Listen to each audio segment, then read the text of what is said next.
Hello, hi, welcome back to NPTEL MOOCs course on enhancing soft skills and personality. I am Ravichandran from the Department of Humanities and Social Sciences, IIT Kanpur. I have been giving this course to you for the past 8 weeks. This is the last week, last unit and the last lesson, that is lesson number 40. And very appropriately, I want to conclude this entire course with care for environment. Now, before we actually try to understand why should we really care for the environment and what we can do about it, let's take a quick look at what I did in the previous lesson. Highlights of the last lesson. In the last one, you learned how to improve your memory and train it for remembering names and faces. Although remembering names and faces is a likable trait, people suffer from poor memory owing to lack of sleep and inadequate diet. So, to remember names, you should pay attention to a name when you first hear it. Seek clarifications regarding the spelling, the pronunciation, and meaning of the name. Use it thrice. So, when you use it 3 times in the same day during a party at 3 different meeting points, you will not forget the name at all. And the best way to remember names and faces is to associate the name to the face, which can be done in 2 ways. One, by making the name mean something. This becomes easy in situations where the names themselves mean something. And the second one, by tying the name to the face. Okay. Now, examples like a name like Chandini can be associated with moon immediately, while for a name like Stapleton, it's very difficult to get an appropriate image. So, what you can do is you can separate. So, then you identify staple and ton, and then you have to imagine so many staples that weigh a ton. And to tie the name to the face, you should associate an image or a distinctive feature of the person with the name. So, let us say Surya of sun god. So, the color of sun is gold. So, if you remember Surya wearing a gold tinted spectacles, so you will be able to remember the name as and when you remember gold tinted spectacles. And for remembering things in day to day life, you should make use of memory aids as notice boards, lists, applications which can be used in mobiles and all that, so that you note down as and when it comes to your mind, and then strike the items completed as and when you complete it, and always try to keep this list wherever you are, either in your pocket or in your mobile or in your handbag or in your suitcase, so that you can refer to them frequently and do not miss a single item. Thinking that your memory is superior and then you will never forget things is a very human mistake, and normally we think like that, but then even very great people known for their wonderful memory forget very small things. So, it is important to note down these things so that you do not forget. And apart from that, I said that you need to train your memory, and you can do that by playing games or practice activities that will utilize your memory, such as solving puzzles, playing chess, and learning a new language. Keep the mind active. By organizing your mind and memory, you will gain control of your life and become more efficient. Now, hoping that you will use these ones and make your life and career more efficient, the concluding thought of this course is to make our environment safe and sustainable.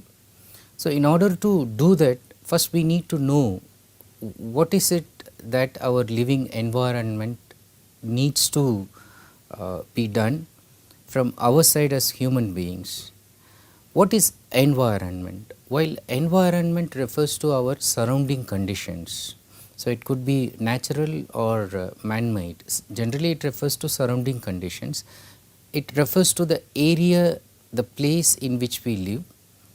It includes the natural life on earth and the global ecosystem. So, environment is not something that is only related to the individual, but it includes all the natural life on earth as well as the global ecosystem. However, human beings, owing to their egoistic tendencies, seek possession of everything surrounding them. So, whatever is before them, if they can occupy, they occupy that. Take for instance a truck driver who assumes that while driving, he wants the front area of his truck. It's believed that up to 10 to 20 feet he thinks that he is owning, okay, in his mind, in his psychological thinking. So, that is the reason why he gets annoyed when anybody crosses that space. And he even feels that he has a kind of right to hit the person who crosses without taking his permission or darting across so quickly. So, that kind of aggressive thing comes in the mind, that is because of the human being's egoistic tendency. Just like the truck driver, normal human beings also believe and behave in such a manner as if whatever space around them is for them to utilize and it's meant for them to enjoy, and they have the right to destroy, and they can utilize whatever is there, the human food items as well as the animals and birds which are also there. So, man thinks that he can use everything and all are at his disposal. Now, what human beings have done in general in this way, they have disturbed and destroyed global ecosystem by expanding their living spaces through urbanization and modernization. So, the simple thing like many dams and roads are constructed at the cost of clearing forests and destroying the habitat of many birds and animals. Let us for a while look at the artificial versus natural debate. As we destroy nature for our materialistic gains, we move away from nature and start living an artificial life. In an artificial life, everything is fake, but still we pretend that things are real and we try to live a false life. We need to realize that the essential things for our survival come from nature and they are free. So, we depend so much on artificial things, but if you look at the essential things in life, they are actually free and we get everything from nature. Our living space is actually given to us by nature. Initially it was free, but now we are buying, using money for buying and then using power to possess it. But generally it's something that is been given to us by nature. The air we breathe, by which we survive, the water we drink and the energy we get from sun and the food we eat, so they are all freely given to us by nature. But then today we are making them as commodities and then we are selling water, we are selling air also, okay. But they are very essential for our happy, healthy and harmonious living if only we do not make them commercialized highly, and then if you are able to use them in their free and natural forms. And when we live an artificial life, everything has to be done in great hurry and everybody lives under enormous pressure to achieve more in less time and for getting maximum benefit by doing minimum work. Now, in order to avoid this hurry, you need to live a life that is very close to nature. But however, we are moving far away from nature and we are inventing things thinking that they will save our time. Look at internet, mobile, email, SMS, chat, etc. We thought that by inventing these things we will be able to save so much time. But in the name of saving time, these devices, they hijack our time and always keep us running short of time. But if you look at nature, nature does not hurry to do anything, but everything happens in nature in time. By living in harmony with the surrounding, man can gain everything. However, man's arrogance and sense of entitlement, which is called as anthropocentric or man-centered nature, has been harming the environment. Earth if you look at it, is the only place where humans can survive. But as if to set fire on one's own house, man's indiscriminate use of natural resources is leading to depletion of significant ones such as fossil fuels, drinking water and oxygen. Now, when we are depleting these resources and making increased use particularly of fossil fuels, what is happening is that we are also emitting carbon dioxide or CO2 and cause this so called greenhouse effect that traps heat on earth and causes increase in the temperature. This again leads to global warming, and global warming can cause floods and tsunamis by making glaciers melt. There could be drought in one part of the earth and flood on the other. Sea level increase is another consequence, and that can submerge cities near coastal areas. Islands can go without any trace, and once sea level will rise and slowly it will immerse all the land nearby, so the land will become very scarce, and people in the name of country, they will soon forget that which country they belong to, because this boundaries between one country and another country will be blurred by water literally and figuratively. And boundaries between countries will blur owing to particularly climate change disasters. Many human beings will become climate refugees because they lost their home, their nationality, their country because of climate change disaster. And they will move to dry areas for food, and they will fight for food and other scarce resources. There are so many climate change films, and some of the films like Day After Tomorrow, Waterworld, Mad Max Fury Road, which is the recent one, they all picturize dystopian worlds. So dystopian is a very negative world, very gloomy and depressive world, where the excess as well as the lack of water become crucial in controlling and governing the lives of people who have become nomads. Nomads are like gypsies, no one place, no one fixed house to live in. So they have to move, okay, and depending on the nature that is chasing them in the form of one calamity after another, so they have to find a place. So today they are in one place, flood comes and occupies that place, they have to move to the nearby place where they can live. And while moving, they will lose some of their near and dear ones. So life is likely to go by this kind of nomadic tendency and a compelled kind of nomadic life, which these movies try to depict. There are other movies like a slightly old one like Soylent Green and a recent one like Snowpiercer, where they try to deal with the food crisis which are brought actually by climate change. And how do they try to deal with the food crisis? And they show in Soylent Green, okay, people are so fond of eating one Soylent Green, but they realize that it is actually made out of recycling dead human bodies.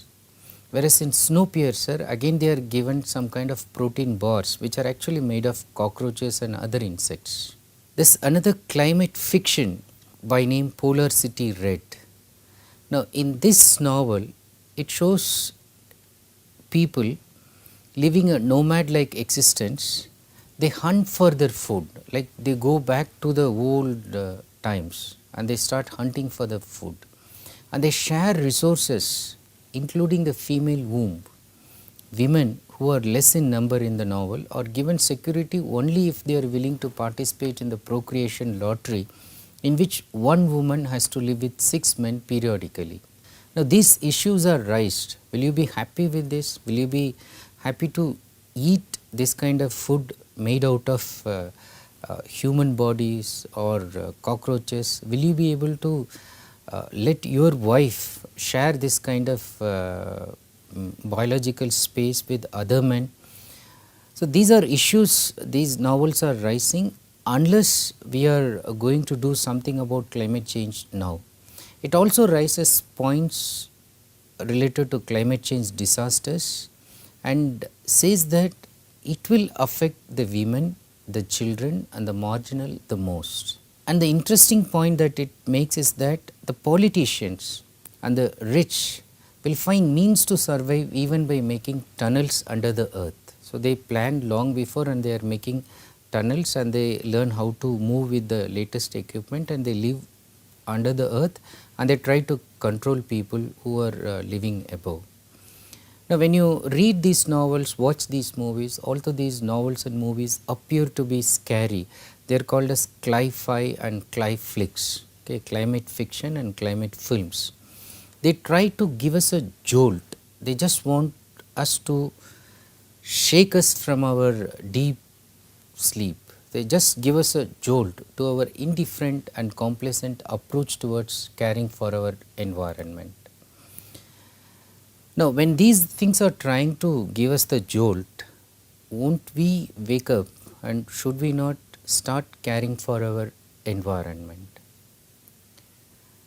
And if you let this global calamity happen, you should realize that human beings may be wiped out without a trace. Any global disaster that is induced because of climate change can wipe out human beings without any trace. No species of human beings will survive. What will survive is only some creepers, insects such as cockroaches, so they will be able to survive. And if you look at the lifespan of human beings in general, human beings arrived late to the planet Earth and will leave it very soon. However, in order to prolong the life of human beings as species on this earth, we need to help the environment by being mindful, respectful and careful and making gentle use of it. We should learn how to keep these resources sustainable, how we can use renewable resources and instead of exploiting and depleting the scarce resources that we have. Now, how is this related to soft skills and your personality?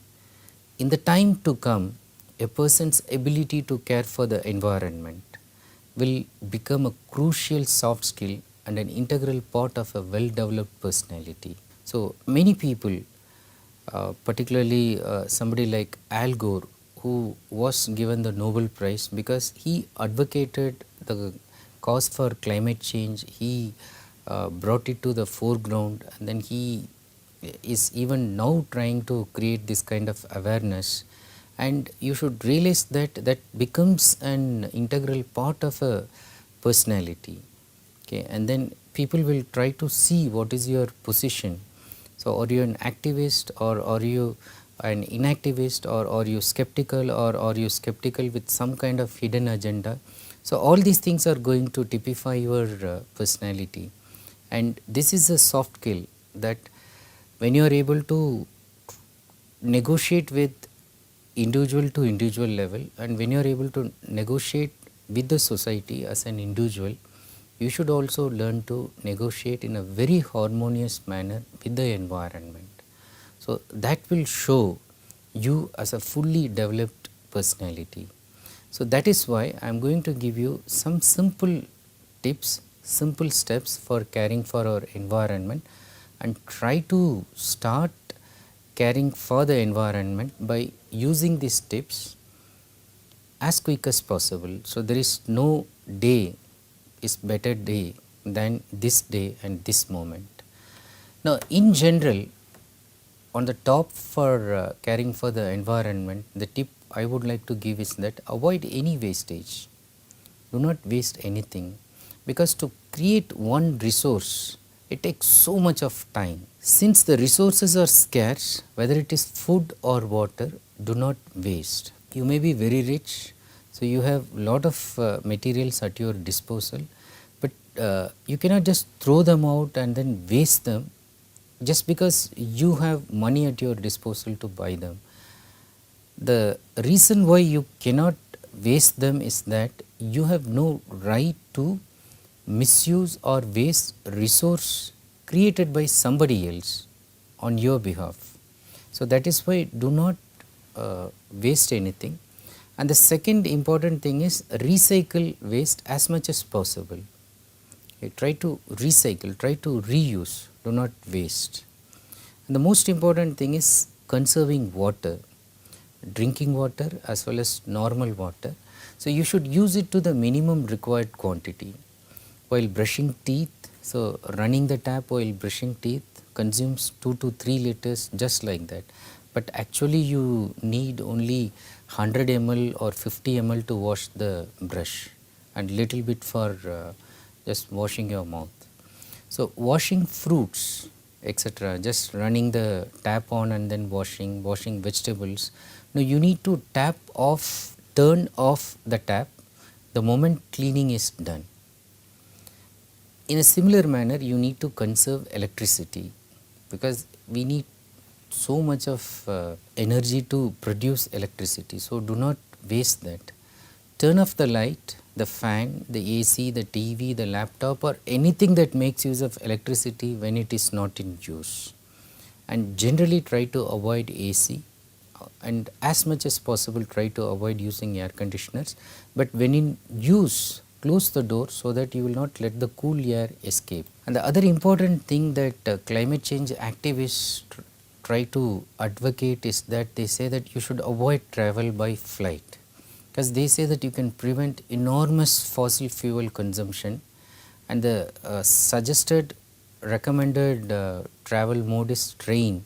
They say that it uses less and if possible, but more than that you should use carpool, okay, which means that you take lift or you share space with someone or you let someone use the space in your car. So share the space in cars, do not use it only for an individual, and if possible use public transport, that again consumes less fossil fuel. So by that you can save lot of CO2 consumption. Use bicycle or simply walk, okay. So if it is possible, if you can even avoid going by public transport and using cycle, by that way you will become eco-friendly and healthy. And if you are inside corporate offices, tall buildings, do not use lifts, walk up the stairs, again you will be healthy and you will be eco-friendly also. And the most important of all, avoid use of plastic. So plastic is a non-biodegradable material, and since it does not decompose, leaving it on soil can harm growing plants or any biological organism. Throwing them in rivers can block their flow and eventually make them stagnant. So we have heard that so many pools and lakes and rivers getting stagnant, and they are not able to move, they feel choked and then they die. So rivers die just because of plastics.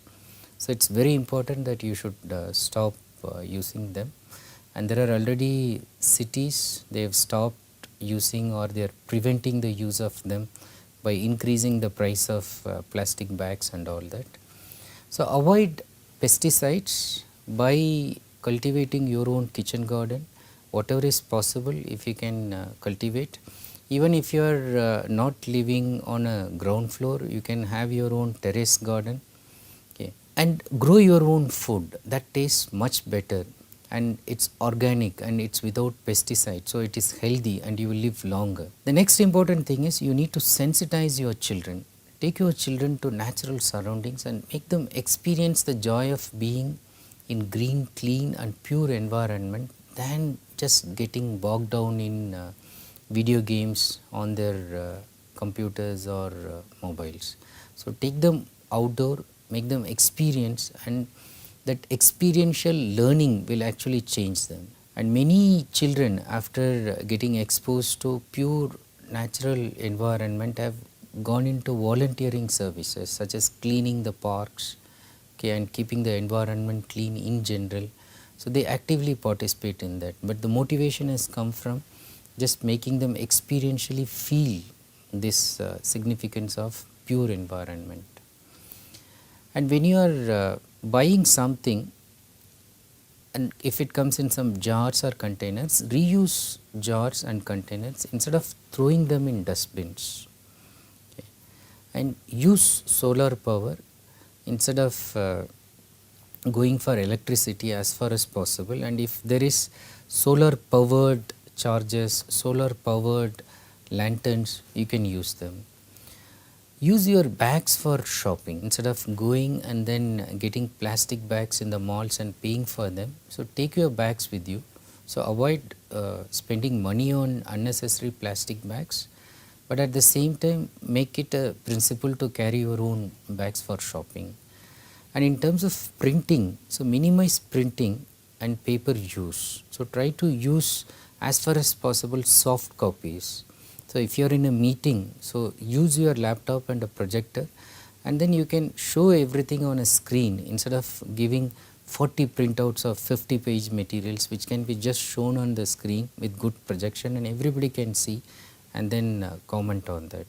So wherever you can avoid making use of paper and printing, because you get paper from trees, and then if you can save so this paper usage, so that's also making the environment very healthy. And in terms of using bulbs, use energy efficient bulbs. So wherever you can use this LED, so you can use, and generally you, when you see that instead of using high watt bulb, if you can use a low watt one in that small space, so try to do that.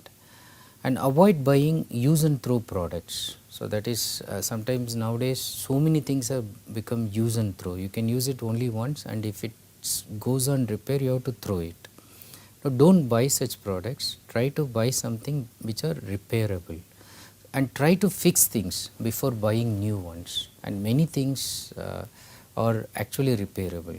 And the next important thing is plant trees whenever and wherever it is possible. Okay, and how many it is possible, try to do that. Take care of them, pour water regularly, and then it gives a very good and satisfied feeling. And the next one for environment is keep water for birds, because birds look for water particularly in summer, and then when they are not able to quench their thirst, some birds even die, okay, because of the scorching sun and heat. And you should also keep food for birds regularly. Now, towards the conclusion, I would like to tell you that being considerate to the environment is the best way to teach your children to save the planet from deterioration. So when you set examples, the children will look up to you, and then they will internalize, and then they will start caring for the environment and start living in a very safe and secured future, and make this planet very sustainable. Overall, what is expected is that you should change your anthropocentric mindset. Anthropocentric mindset is human-centered mindset, that I am first. The birds and animals and all trees, the flora and fauna, they are here for me. So I can do anything. They are at my mercy. They are at my beck and call. I can do anything. Instead of that, take this ecocentric or biocentric mindset. What is ecocentric or biocentric mindset? It suggests that you are part and parcel of nature, and you have right, nobody denies that, but in the same way an amoeba, an ant, a small creature has equal right. Just because you are a man so big in size doesn't mean that something that is so small, tiny and negligible in size does not have any right. And in fact, you have no right to kill or harm any other living organism on this planet. You have no right. And it's a right that you are aggressively, violently taking it for yourself, but it is actually causing environmental injustice.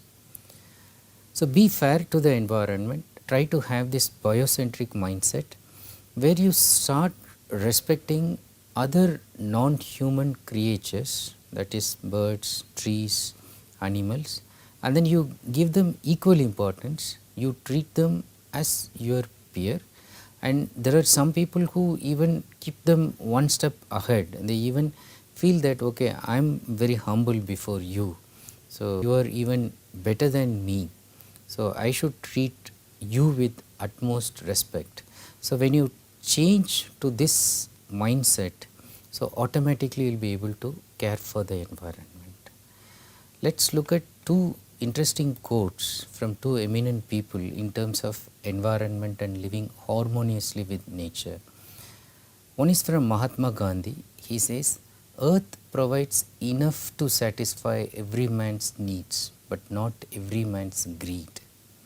Okay. So, if you can make limited use of the resources which Earth provides us to satisfy our need, all of us will have in plenty. But if somebody is greedy and wants to exploit nature, use the environment as much as possible, then all of us will not have enough. So that is what he is suggesting. And the next one from Gary Snyder is also very interesting and is with a very powerful message. He says, nature is not a place to visit, it is home. So it's not something that you go out and see during a picnic, but it's our surrounding, it's our home. So we have to take good care. So you sometimes go to a picnic and then let's say you are in a park and then you throw the drink that you had, the can that carried the drink, and then you throw all trash. But he says that you cannot do that because this is your home. Okay, and you are surrounded by that and you are living amidst that surrounding, that environment. So keep that in mind. So with this, I hope I will try to be somewhat instrumental in changing your anthropocentric thinking to ecocentric or biocentric, and start doing your bit, whatever you can do. So that also will change your personality. So remember, to be humorous and light-hearted, one of the tips given was that you should try to interact with these pet animals and then natural creatures as much as possible, because you will see that they are joyful in nature. So you cannot make them feel depressed, and that joy and radiance will come to you and will make you feel light-hearted. There are people who go to plants, they watch them every day, because there are people who talk to plants because they feel that they are like their children, and then they breathe and they like human beings going and talking to them. Okay. And then they feel fresh, they invite people, they welcome them when you go. And then when you don't go, so they look somewhat sagged in energy, and then they feel that they are missing you. And people say that, and people even experience this kind of thing even with nature. So being with that is a kind of symbiotic relationship. On the one hand, you are trying to make them live happily, and then they will also keep you in a very happy and healthy condition. So with this thought, let me conclude this with another interesting suggestion to you to watch these videos. So I have given some names of movies which, if you are interested, you can watch in the lecture itself, and one climate fiction that I mentioned, that is Polar City Red. But apart from that, if you want to know more about climate change, what is it and what you can do about it, so watch these 3 videos. The first one is little bit longer, it tells about all issues related to that. The next 2 are very short. If you cannot watch the first one, try to watch the next 2, Climate Change Explained and what you can do about climate change. It's hardly about 5 minutes, you can take a quick look. Of course, I have given the essence of these ones, but when you watch them on videos, it's more impactful and more attractive, and you will keep remembering them easily. So it's worth watching, so that's why I said that it's must watch videos. And now, as we have concluded the course, so we will be looking forward towards your feedback. We welcome your feedback on the course, anything about the course contents, the way it was delivered to you, the course contents, any suggestions for further improvement, the course instructor, that is me, and how I delivered the lectures, were they effective, and anything you want to say about this, you can share it. And then if you have some suggestion for a new course and that you look forward to, so then also you can write to me. You can write to the email ID I have given, trc@iitk.ac.in. Now, based on the feedback from some of the course participants who liked the previous course as well as some of the lectures given in this one on English skills. So, the suggestion given was that why don't I give a full-fledged course on English skills. So, I invite you to my next course.